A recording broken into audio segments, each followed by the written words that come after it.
नमस्कार मंडळी, माझ्या आई अन्नपूर्णा या चॅनलमध्ये आपल्या सर्वांचं स्वागत आहे. आणि आज आपण बनवणार आहोत कोल्हापुरी झणझणीत तांबडा पांढरा रस्सा. त्यासाठी मी ते चिकन घेतलेलं आहे. त्याला आलं लसूण पेस्ट आणि मीठ लावून चांगलं मॅरिनेट करून साईडला ठेवलेलं आहे. इथे मी तेल घेतले. तेलामध्ये मोठी वेलची, लवंग आहे आणि दालचिनी. आणि त्याच्यामध्ये हे चिकन आपण एक अर्धा तास ठेवून दिलेलं. त्याच्यानंतर इथे आपण आता फक्त वाफेवर शिजवून घेणार आधी. आणि त्याच्यानंतर साईडला गरम पाणी ठेवून थोडं थोडं लागेल तसं आपण वापरायचं आहे. तर माझ्या मुलग्याची फरमाईश होती, मुलीची पण होती, की मम्मा आपण कोल्हापुरी तांबडा पांढरा रस्सा कधी करायचा. तांबडा तर रस्सा असतोच, पांढरा रस्सा आवर्जून आपण बनवत नाही. तर चला म्हटलं आज मुलांच्यासाठी खास पांढरा रस्सा बनवूया. तर इथे पूर्ण आपण गरम पाणी साईडला ठेवलं होतं, ते थोडं लागेल तसं ओतलेलं आणि त्याचा अर्क पूर्ण आलेला आहे ह्या चिकनचा. आता तो साईडला काढून घेऊया. आता इथे आपण मसाला करायला घेऊ. इथे सुकं खोबरं घेतलेलं आहे, मी मगज घेतलेले आहे, तीळ घेतलेले आहे आणि काजू.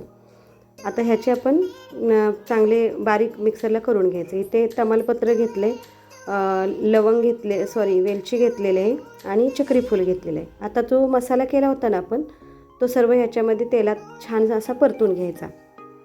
आणि छान परतल्यानंतर त्याच्यात आपण चिकन नंतर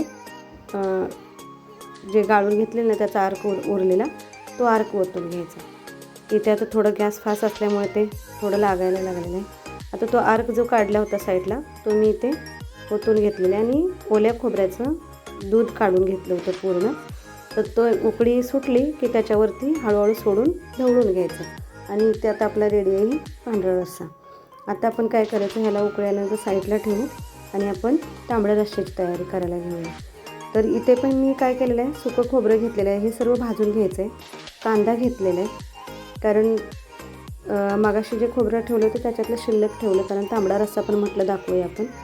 तर इथे बघा आमच्या मॅडम आल्यामध्ये, म्हणजे माझी मुलगी, तिने लगेच लसूण आलं टाकायला सुरुवात केली, कारण तिला क्लासला जायला उशीर होत होता. आज काय कॉलेजच्या क्लासला गेली नाही, मग इकडे दुसऱ्या क्लास लावला आहे तिकडे जायला उशीर होत होता, म्हणून पटकन ती मला मदत करायला लागली.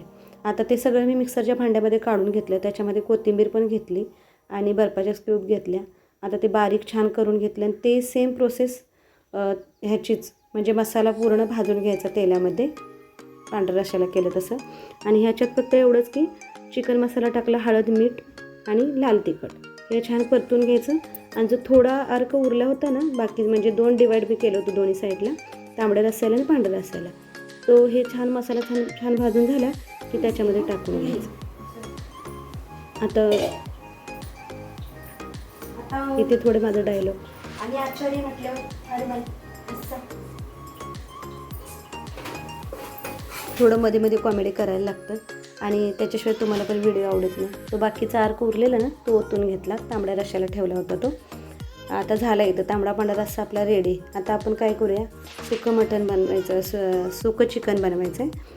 तर त्याची तयारी करायला घेऊया आपण. आता इथे तांबडा रस्सा पण रेडी आहे आपला आणि पांढरा रस्सा पण रेडी आहे. आपण गरजेनुसार पाणी टाकायचं, तेही गरम पाणी. आता इथे मी कढई ठेवलेलं आहे, त्याच्यामध्ये छान कांदा परतून घेतला. 2 छोटे कांदे होते, 1 टोमॅटो होता, ते छान परतून घ्यायचं. बाकी काही नाही, नॉर्मल सुका आपण बनवतो ना तसंच बनवायचं आहे. जो मागाशी मसाला केला होता ना तांबड्या रस्स्याला, त्याच्यातलाच थोडा साईडला काढून ठेवला होता.